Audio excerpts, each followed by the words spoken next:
Meu nome é Matheus Coraça da Silva, eu sou estudante de graduação, concluinte já aqui da UF, de História, e trouxe para esse nosso debate um trabalho que eu intitulei Ars Medicinae, Teoria e Prática Médica nas Iluminuras do manuscrito Ashmole, 1462, do século XII.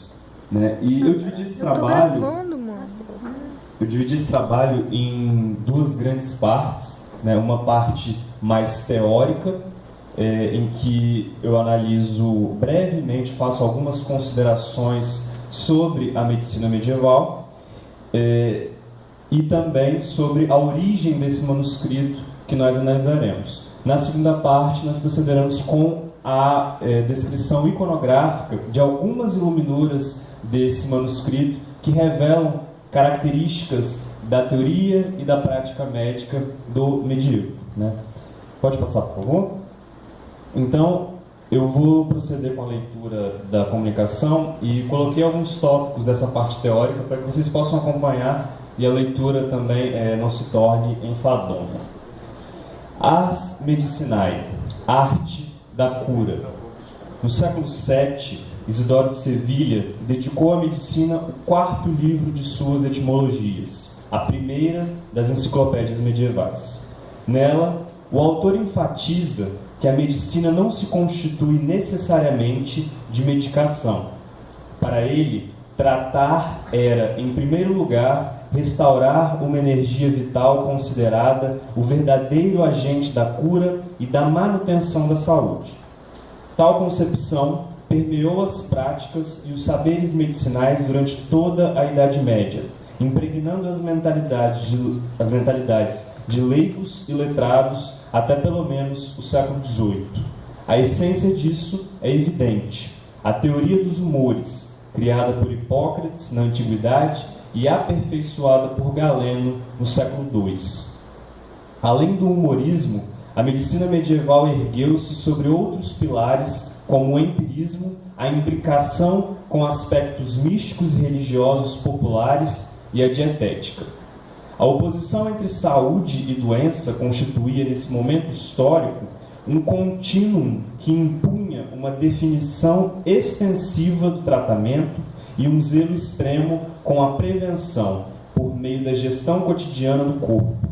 Não se podia deixar de lado, é claro, o plano da fé.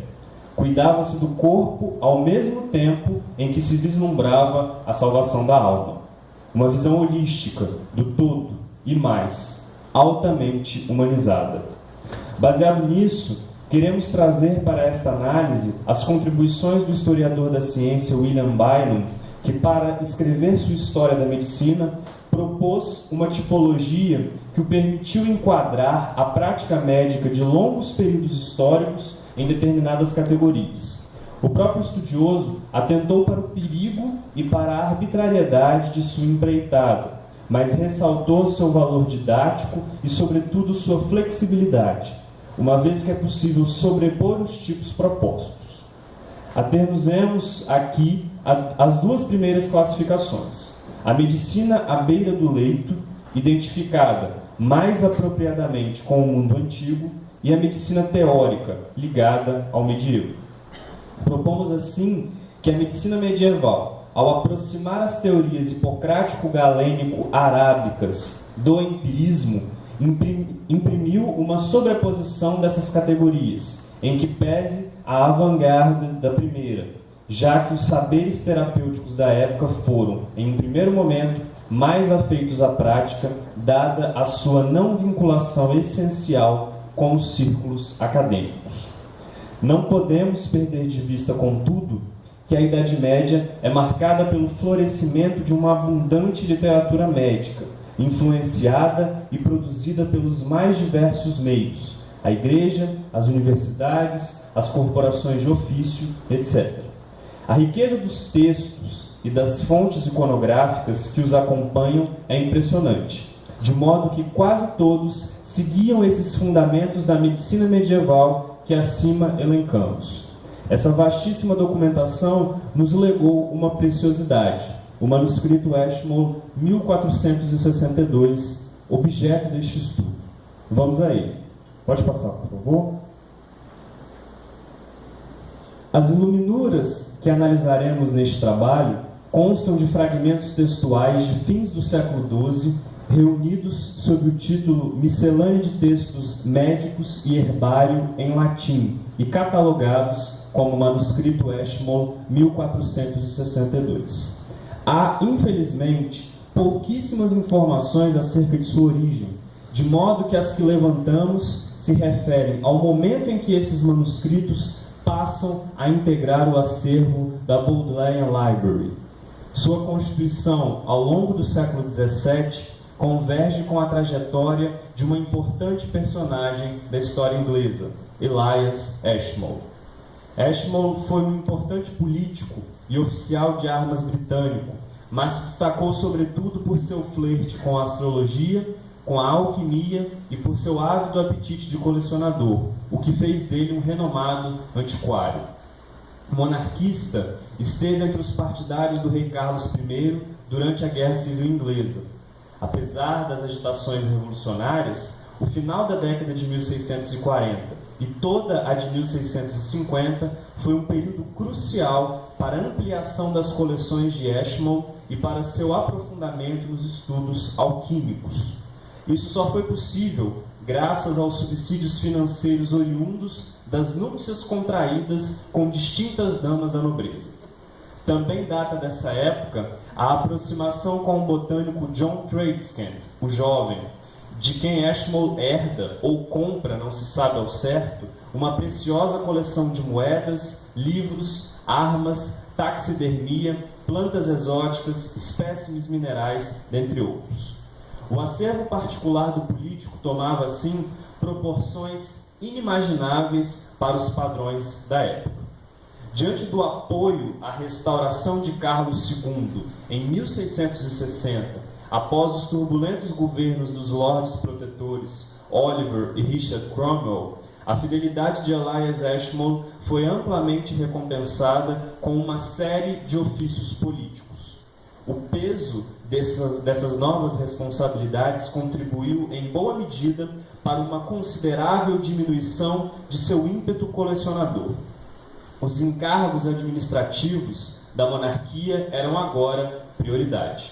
Esse talvez tenha sido um dos motivos que justifique, em 1677, a doação de boa parte da coleção, inclusive do que foi herdado de Tradescant à Universidade de Oxford, instituição com a qual Ashmole mantinha laços desde 1669, ano em que recebeu o grau de doutor em medicina.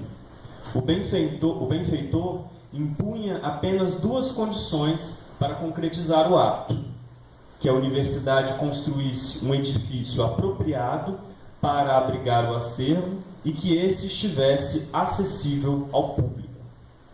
Nascia em 1683, com o término da obra, o Ashmolean Museum, considerado por muitos o primeiro museu público de fato da Europa. Na década de 1680, a saúde de Ashmole começa a apresentar sinais de fragilidade, o que motivou a doação do restante de sua coleção para o recém-inaugurado museu. O primeiro desmembramento do acervo se deu no século XIX, durante a Era Vitoriana, quando 2/3 dos livros e manuscritos doados por Ashmole àquela instituição foram transferidos para a mais importante biblioteca da Universidade de Oxford, a Bodleian Library. Entre o material que foi trasladado estava a miscelânea, objeto de nosso estudo. Diante do que foi exposto, evidencia-se de que forma esses fragmentos textuais, fragmentos documentais, chegaram a Bodleian, onde permanecem até hoje. Ficam, contudo, algumas lacunas.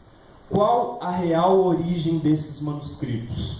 É possível estabelecer sua datação exata?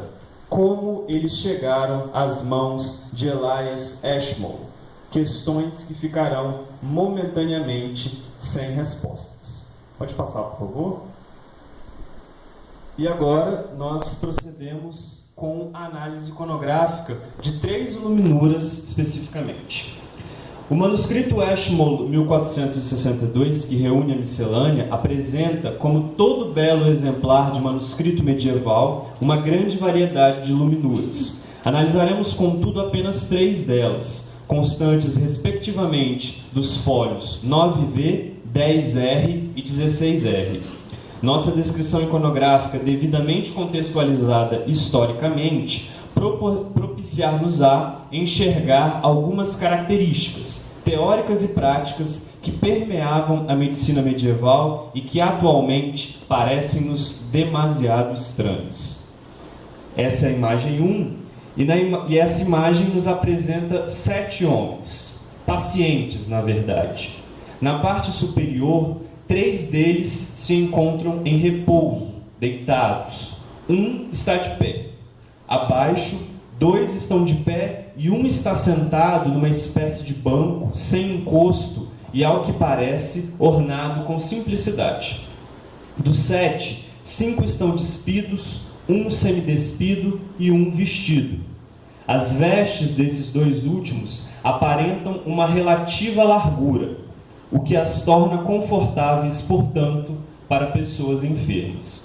As inscrições ao lado de cada paciente dizem a causa do padecimento. De cima para baixo, elefantíase, asma, febre terçã e dor de dente.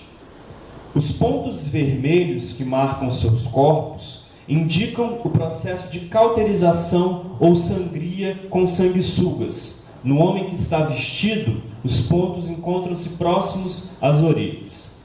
É válido relembrar que o humorismo hipocrático dominou a mentalidade médica do medievo, o que justifica a utilização de tais métodos.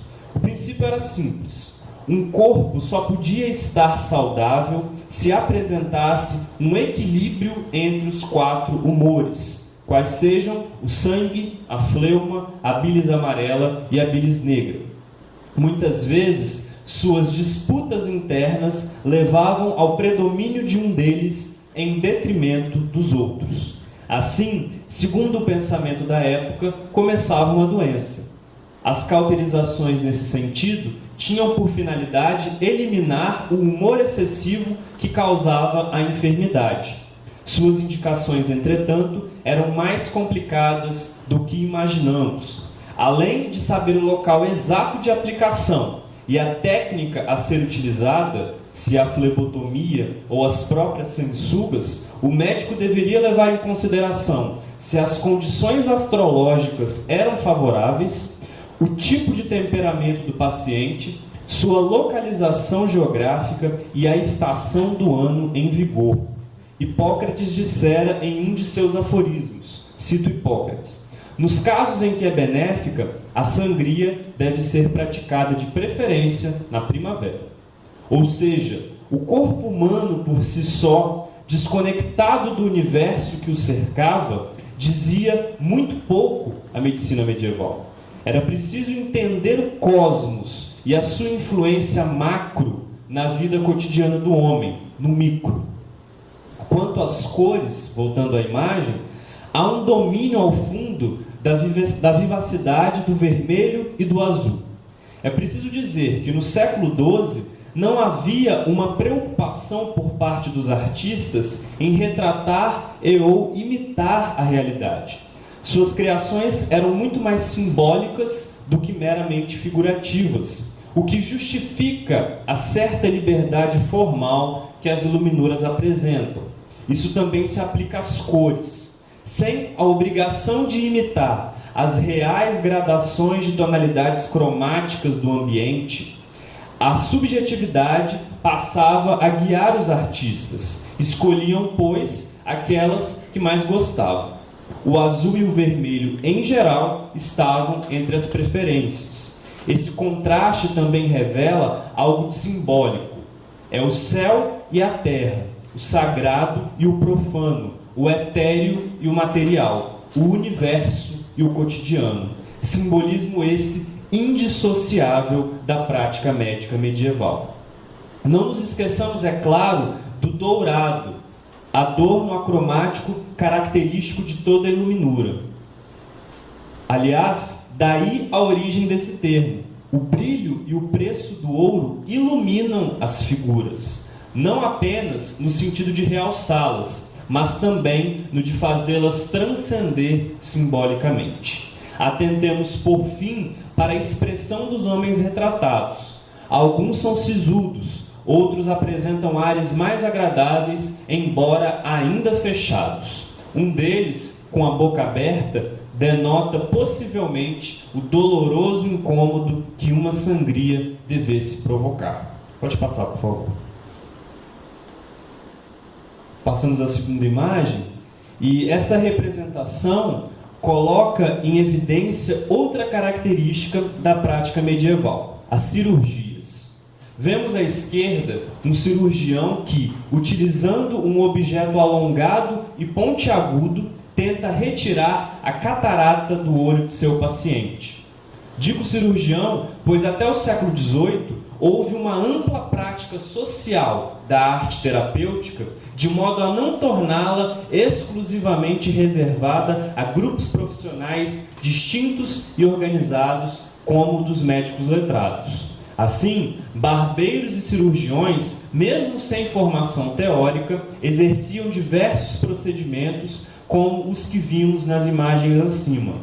Praticavam, portanto, a medicina, de uma maneira mais empírica, é evidente. Nas palavras de William Bynum, uma medicina à beira que se esvai de seu peito, em decorrência de um ferimento ou de uma incisão.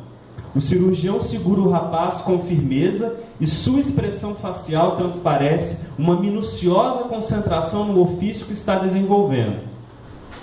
As pernas arqueadas do paciente sugerem um certo distanciamento, incômodo, talvez pela possível dor do procedimento. Isso contrasta, contudo, com a aparência tranquila que resplandece de seu semblante. As vestes que ambos portam revelam uma possível ligação com o meio urbano, uma vez que estão fora de questão as típicas calças camponesas e se realçam as túnicas e o manto, mais próximos das camadas médias citadinas e da própria nobreza. Apresentam tons pastéis, e a técnica utilizada para marcar o franzimento dos tecidos imprime uma tímida sensação de movimento. O jogo de oposição entre o vermelho e o azul, vivazes, repete-se, bem como o dourado característico das iluminuras. Só uma parte que essa imagem é muito curiosa, e eu discuti com uma amiga antes de vir para cá, porque o rapaz, o paciente, ele tem uma espécie de ferimento ou de incisão cirúrgica no peito, que não se sabe ao certo a sua motivação, e ele segura o sangue com as mãos, o médico raspa a catarata do seu olho, e mesmo assim ele tem uma expressão de uma tranquilidade absurda, como se não houvesse dor, né? Daí a curiosidade dessas imagens medievais. Pode passar, por favor? Vamos à imagem 3, last but not least. Vemos na imagem um perverso cão de cabeça azul. O azul aqui representa a doença do animal, provavelmente a raiva, que se afasta da figura de um homem doente após o ter mordido. O homem semidespido está sendo tratado por um médico de aparência jovem, que porta uma veste azul como o da iluminura anterior. Ambos estão descalços. No alto da cena há uma galinha suspensa no ar. Ela é um augúrio. Se seu apetite for bom, o homem se recuperará. Caso contrário, poderá morrer. Uma referência ao que parece a um dos aforismos de Hipócrates. Em toda doença, é bom quando o paciente tem a mente sã e aceita de bom grado os alimentos. O contrário é um sinal desfavorável.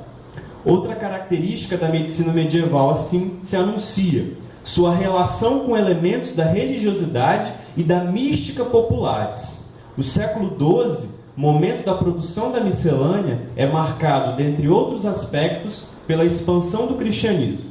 A Boa Nova de Cristo, contudo, ainda não se consolidara e ainda não suplantara antigos costumes pagãos.